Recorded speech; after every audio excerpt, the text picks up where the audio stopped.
কি ঘটতে যাচ্ছে আগামী ৫-৬ দিনের মধ্যে, এমন প্রশ্নে আতঙ্কের প্রতিধ্বনি খোদ প্রধান উপদেষ্টার প্রেস সচিব মিস্টার শফিকুল আলমের কণ্ঠে।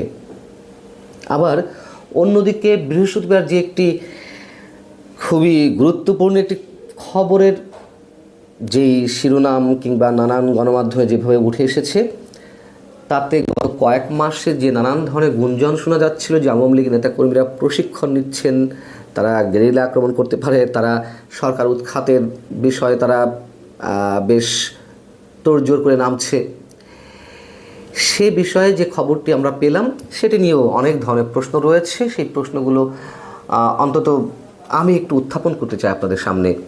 আগে আসি প্রেস সচিব সম্পর্কে। তিনি বৃহস্পতিবার সচিবালয়ে সাংবাদিকদের একটি অনুষ্ঠানে বক্তব্য দিতে গিয়ে নির্বাচন প্রসঙ্গে বলছিলেন যে প্রধান উপদেষ্টা যথাসময়ে নির্বাচন দিবেন, যেমনটা তিনি সবসময় বলে থাকেন। তো সে প্রসঙ্গে বলতে গিয়ে তিনি বললেন যে আগামী ৫-৬ দিন খুবই গুরুত্বপূর্ণ। আগামী ৫-৬ দিনে বোঝা যাবে আমরা কোথায় যাচ্ছি।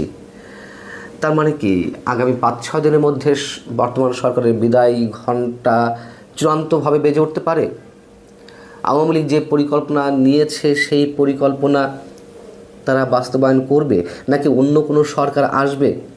নানান ধরনের প্রশ্ন মানুষের মনে। এখন বিষয় হচ্ছে যে আওয়ামী লীগ এবং ছাত্রলীগের ৪০০ ক্যাডারকে প্রশিক্ষণ দেওয়ার ষড়যন্ত্রের ঘটনায় ১৬ জনকে গ্রেপ্তার করেছে আইন শৃঙ্খলা রক্ষাকারী বাহিনী। এটি সব গণমাধ্যমে এসেছে এবং বলা হচ্ছে যে প্রশিক্ষণের মূল দায়িত্বে ছিলেন সেনাবাহিনীতে কর্মরত, স্টিল তিনি কাজ করছেন মেজর সাদিকুল হক সাদেক।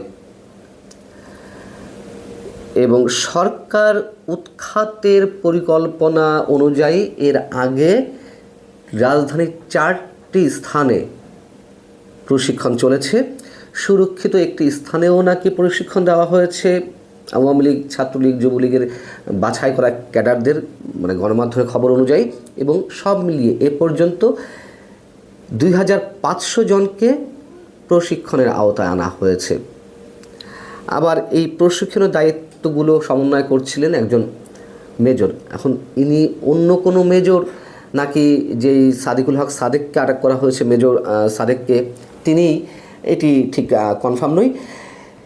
এবং এই বিষয়টিতে সার্বিক সহযোগিতা করছিল নাকি যুবলীগ, আওয়ামী লীগের বেশ কয়েকজন নেতা।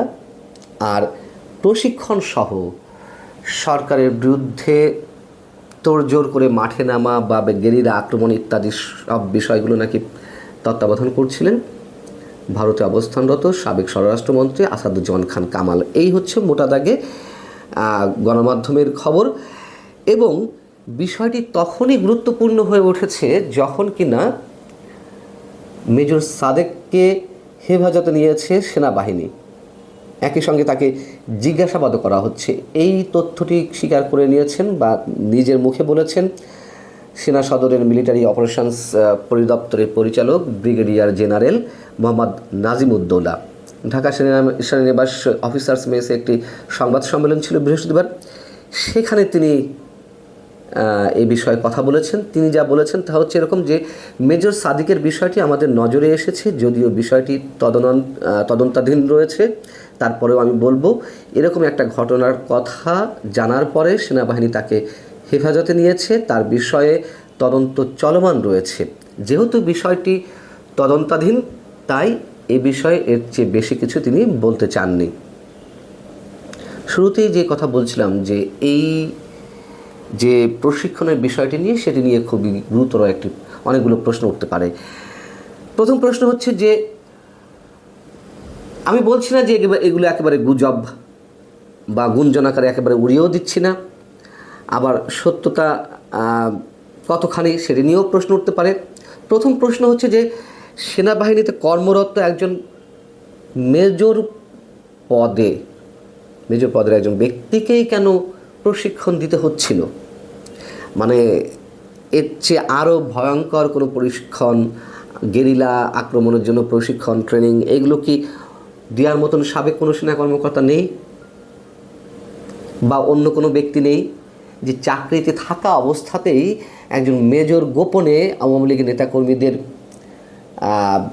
গেরিলা আক্রমণ শেখাচ্ছেন কীভাবে করতে হয় না করতে হয়। এটি খুবই যৌক্তিক একটি প্রশ্ন আমার মনে হয়। এবং এর সাথে আরও যেই প্রশ্নগুলো উঠতে পারে, এই যে 16 জনকে আটক করা হলো, এমনি 5 আগস্ট অভ্যুত্থানের 1 বছর পূর্তি উপলক্ষে সরকার নানান ধরনের চাপে রয়েছে, এক ধরনের আতঙ্কে রয়েছে। আওয়ামী লীগ কী করে না করে তার নানান ধরনের লক্ষণ আমরা দেখেছি তাদের বিভিন্ন কর্মকাণ্ডে। এবং পুলিশের পক্ষ থেকেও 11 দিন কড়া নিরাপত্তা ব্যবস্থা বজায় রাখার জন্য নানান পর্যায়ে নির্দেশনা দেওয়া হয়েছে, সেটিও আমরা জানি। তাহলে সেই জায়গা থেকে যদি প্রশ্ন করি, এর আগে যত ধরনের অভিযান হয়েছে, ডেভিল হান্ট থেকে শুরু করে, অপারেশন ডেভিল হান্ট থেকে শুরু করে আরও নানান ধরনের অভিযান, চোর ছাত্রদের বিরুদ্ধে, সন্ত্রাসের বিরুদ্ধে, চাঁদাবাজদের বিরুদ্ধে সব জায়গায় আটক হয়েছে আওয়ামী লীগ নেতাকর্মী। এটি কেউ সেই ধরনের কোনো উপলক্ষ আওয়ামী লীগ নেতাকর্মীদের ঢালাওভাবে আটকের? এবং যেটি জানা গেছে গণমাধ্যমে, যে বসুন্ধরা গ্রুপের মধ্যে কোনো নির্জন কোনো স্থানে বা সুরক্ষিত কোনো স্থানেও নাকি প্রশিক্ষণ দেওয়া হচ্ছিল। বিষয় হচ্ছে যে বসুন্ধরা গ্রুপের যে কয়েকটি গণমাধ্যম রয়েছে, বাংলাদেশ প্রতিদিন, Kaler Kantho, news 24 Bangla, news24.com, Daily Sun ইত্যাদি ইত্যাদি, এই গণমাধ্যমগুলোতে আমরা দেখছি সাম্প্রতিক সময়ে মুক্তিযুদ্ধের পক্ষে অবস্থান নিয়ে নানান ধরনের খবর প্রকাশিত হচ্ছে এবং সেগুলো আবার খুব স্বাভাবিকভাবে সরকারের বিরুদ্ধে যাচ্ছে। আবার নির্বাচন নিয়েও নানান ধরনের বক্তব্য, অনেকের বেশ কড়া কড়া মন্তব্য তাদের সেখানে ফটো কার্ড করে প্রকাশ করা হচ্ছে। এইগুলো সরকার পক্ষের যারা, তারা আবার ভালো চোখে নিচ্ছিল না। খুব স্বাভাবিকভাবেই সরকারের পক্ষ থেকে ধরে নেওয়া হয়েছে যে বসুন্ধরা গ্রুপ সরকারের বিরুদ্ধে উঠে পড়ে লেগেছে। এবং তারই প্রতিক্রিয়ায় আমরা দেখলাম যে জাতীয় নাগরিক পার্টির অন্যতম শীর্ষ নেতা হাসনাত আবদুল্লাহ একেবারে প্রকাশ্যে তিনি বসুন্ধরা গ্রুপের সাংবাদিকদের হুমকি দিলেন। সে বিষয়ে সরকার নীরব, কিছু বলল না।